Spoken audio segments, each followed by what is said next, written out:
আসন্ন জাতীয় নির্বাচন নিয়ে প্রতিবেশী দেশ ভারতের কাছ থেকে কোনো নসিহতের দরকার নেই বলে মন্তব্য করেছেন পররাষ্ট্র উপদেষ্টা এম তৌহিদ হোসেন। সরকার একটি সুষ্ঠু ও গ্রহণযোগ্য নির্বাচন করতে চায়, সেখানে ভারতের কোনো পরামর্শের দরকার নেই বলে উল্লেখ করেন তিনি। পররাষ্ট্র মন্ত্রণালয়ে সাংবাদিকদের মুখোমুখি হয়ে কথা বলেন উপদেষ্টা। এ সময় বাংলাদেশের হাইকমিশনারকে দিল্লির তলব খুবই অপ্রত্যাশিত বলেও জানান উপদেষ্টা। সাকিবুর রহমানের রিপোর্টে বিস্তারিত। ৫ আগস্ট সরকার পরিবর্তনের পর থেকেই প্রতিবেশী দেশ ভারতের সঙ্গে কূটনৈতিক সম্পর্কে টানাপোড়েন যাচ্ছে বাংলাদেশের। এদিন দুপুরে নয়াদিল্লিতে বাংলাদেশের হাই কমিশনার মোহাম্মদ রিয়াজ হামিদুল্লাহকে ভারতের পররাষ্ট্র মন্ত্রণালয়ে তলব করে। ঢাকায় ভারতীয় হাই কমিশনকে হুমকি এবং বাংলাদেশি রাজনৈতিক নেতাদের ভারত বিরোধী উস্কানিমূলক বক্তব্যের বিরুদ্ধে আনুষ্ঠানিক কূটনৈতিক প্রতিবাদ জানতে এই তলব বলে প্রতিবেদনে উল্লেখ করে দিল্লি। এমন ঘটনাকে অপ্রত্যাশিত বলে উল্লেখ করেন পররাষ্ট্র উপদেষ্টা এম তৌহিদ হোসেন। পররাষ্ট্র মন্ত্রণালয়ে সাংবাদিকদের মুখোমুখি হয়ে একথা জানান তিনি।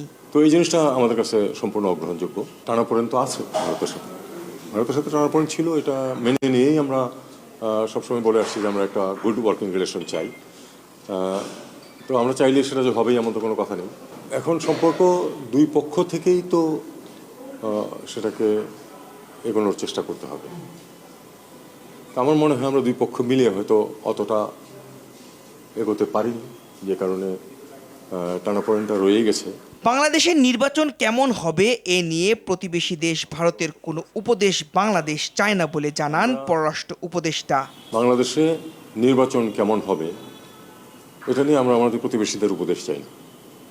আমরা এই সরকার ডে ওয়ান থেকে স্পষ্টভাবে বলে আসছে যে আমরা একটা অত্যন্ত উচ্চমানের মানুষ যেন গিয়ে ভোট দিতে পারে সেই পরিবেশ সৃষ্টি করতে চাই, যে পরিবেশ গত 15 বছর ছিল না।